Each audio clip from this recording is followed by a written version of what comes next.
gaze ngashima Imana yahanira akomeye cyane. Buri mwaka bagomba kuntwara umwana mu kwezi kwa12, ariko kuva nshitse ngaha ndashima Imana ntabyo ndabona. Nukuri nkongera ashima Imana, hari igitero Satani yari iteye cy'ingwara, ariko naravuze ati Imana ya Joseph Nduwimana, nukuri umbe hafi. Nukuri iyo Mana yaranyumvise, nanje naciye nkira. Imana Yesu ashimwe. Jize gushima Imana ku munsi wa gatandatu nazonye umwana arembye cyane hano. Bambwira ati ndamutwara mu cyumba cy'amasengesho. Abamukoze ko nukuri Imana ibagereza amavuta. Na yari umwana wo gupfa ntari uwo gukira kuba yararembye cyane. Ariko gushika no munsi namuze no munsi turi kumwe hajya yakize. Yesu abagereza amavuta. Amen. Hallelujah. Hallelujah. Nange mpagaze nganshimira Imana kubera ko Satani yari yantegeje ingwara zikomeye cyane. Naje nduje kuvugwa amaso mvuye mu rugombo, ariko numva ngo kumutagura kujya 8 hari ahantu basenga kandi ukafashwe. Nca ndavuga ati nanje nza hari ariko mvuye kumutakura. None Mana nukuvuga naricara uko bikanyora ubwenge, nkacamba nk'umuntu afashwe n'ibifukunyi, ubwenge bukatakara. Mu mwanya nambaza Imana ati Mana ntabara, bukagaruka. Nca mbona ko ari abadayimu ari gitero. Ncanza ngaha baransengeye n'ukuri. Navuye ngaha twari twiriwe ngaha nk'uyu munsi nyene ari kwisabato. Nshitse muhira ngiye muri dushe, byongera biramfata noneho bizari byinshi. Byamfashe uko nyene sinasubiriye kandi ntibyasubiye kugaruka ukundi. Iyo gituma rero ngarutse ngaha, navuye mu rugombo ejo bundi kuwa kangahe. Uyu munsi ndaza gushima kubera igikorwa mwankoreye.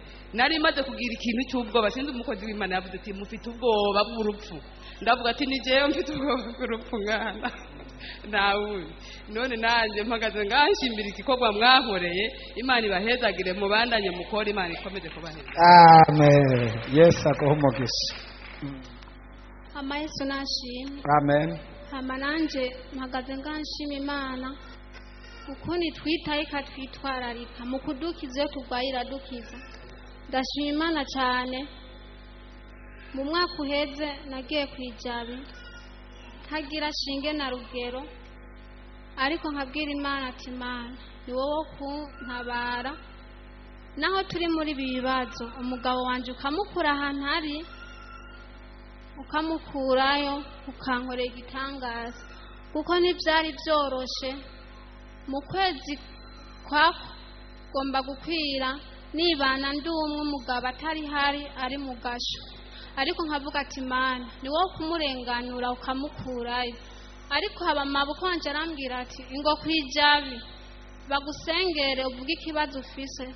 Twavise Serge umukozi w'Imana, naho pastor atobari ku rusengero, abasenzi ni benshi bazogufasha.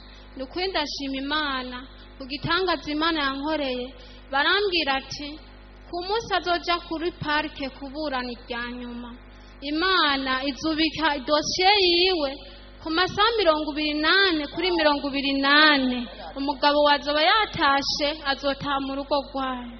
Nukuri ndashima Imana cyane yankoreye igitangaza. Tutarashika bamazanye irya mudugu ushitse, ubwo babura dufata ati noneho karabaye.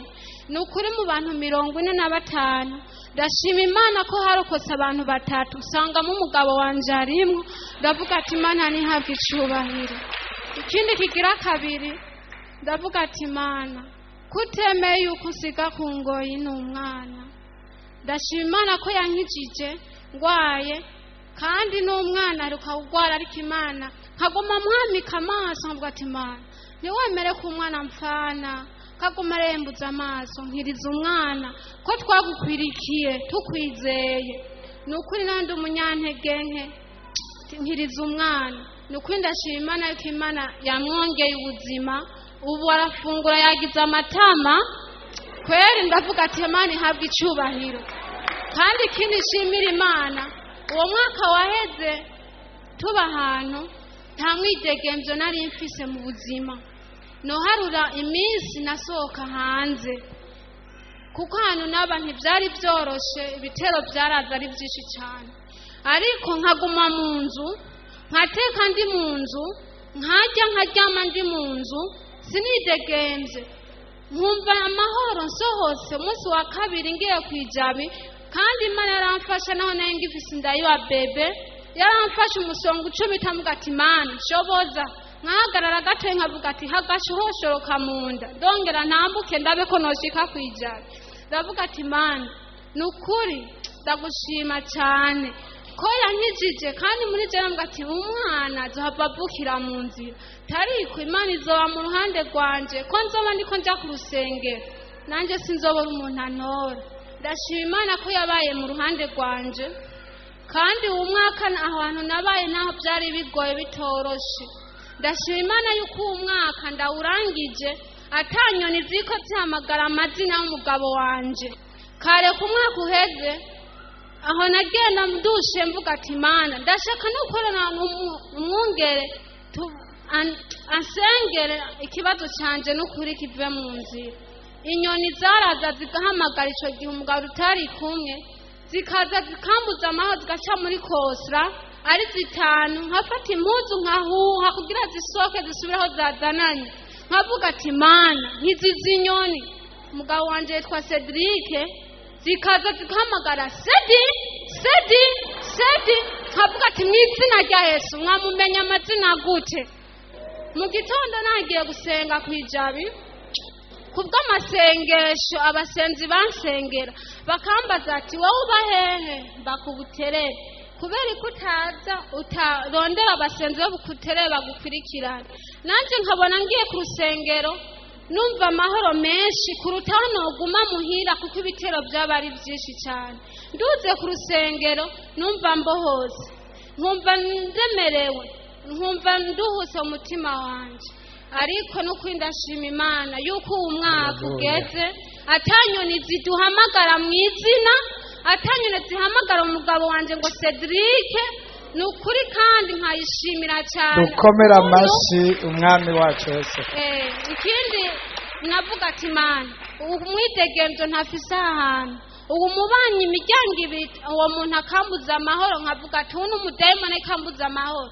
haragera igihe mvuga ati mugabo ariko naho bimeze uko anshize muri tugira amahoro ndavuga ati Mana umwaka wose mpoze mpagurutse mu bantu nisanze mu bantu bavuga ngo ndi umugore wa niryo ariko reka mpaguruke mvuze ijambo ndavuga ati agasuzuguro k'abadayimoni uwo mwaka ngiye kugikura acarahaguruka ambwira ngo umbwiye ko ndi umudayimoni ariko ndavuga ati uri umudayimoni kuko uhita umudayimoni ntiwari kunsora mu nzu nkisanga mu bagabo tariko agasuzuguro nakaho k'abadayimoni uwo mwaka nyene ngiye kukwikurako ndakwereka Imana nsenga ko ntari bayari ngoye nguvutse yuko ngo Imana usenga utari bayari ngo nanje ngo tugiye kubiraba nguja hanze nguja mu nzu nja hanze to hari igihe wosanga nawe wosanga iyo mpemu yawe nanje ugasanga wanje nanje ifise inkome zigakorera hanze igasitura ivyo wiyemeje nukuri ndashima Imana cyane ko uwo mwaka n'ubu ndiko mvuga yarayinyimuye ikankura aho hantu nkaba mba handi hantu mfise amahoro ntasohoka ngo ngako karagiye ntasohoka ngo ntacugiye gusenga nukuri ndafite ati Imana ihabwe icyubahiro cyane abadayimoni bahamagara umuntu inyoni yewe noneho karabaye nazambe bazihamagara abantu mu mazina n'inyoni nazo ejo tuzica inyoni